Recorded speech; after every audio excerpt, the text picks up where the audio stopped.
All right, everyone, buckle up because today we are diving headfirst into a hurricane that left even seasoned storm watchers, well, frankly, stunned. Hurricane Helene. Helene, exactly.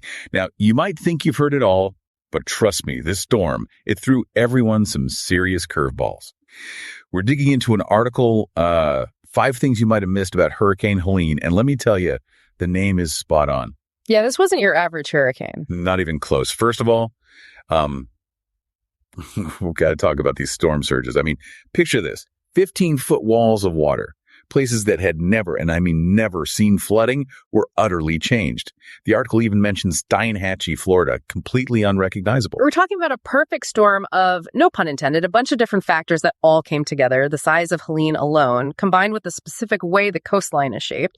It's like all the worst case scenarios just kind of went, hold my drink. Exactly. And then add in how fast it all happened.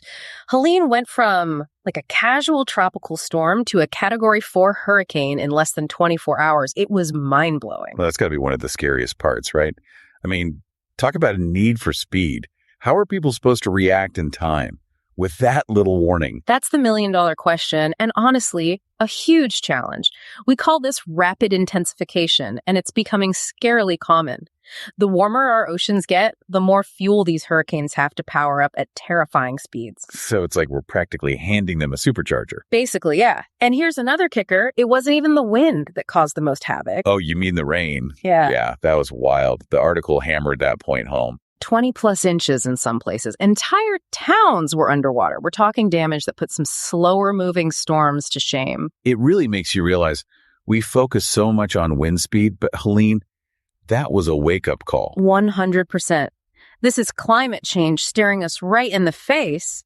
Our infrastructure, for all the progress we've made, it's just not ready for this level of rainfall. And speaking of infrastructure, did you see the part about the power outages?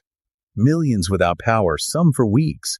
This wasn't just a blown fuse. This was a full-blown crisis. Absolutely. Utility companies were in way over their heads. I mean, imagine trying to reach down lines when roads are blocked and equipment is underwater.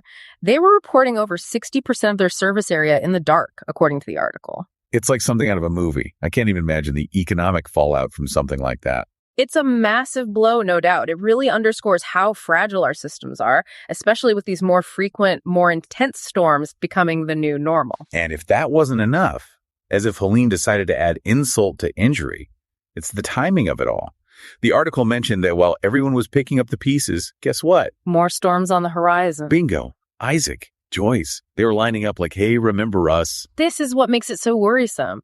We're potentially staring down the barrel of a record-breaking hurricane season.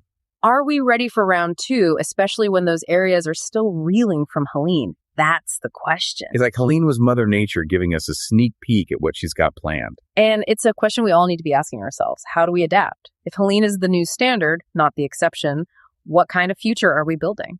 Because we need one that can handle the heat, literally. Absolutely. And that is a wrap on today's deep dive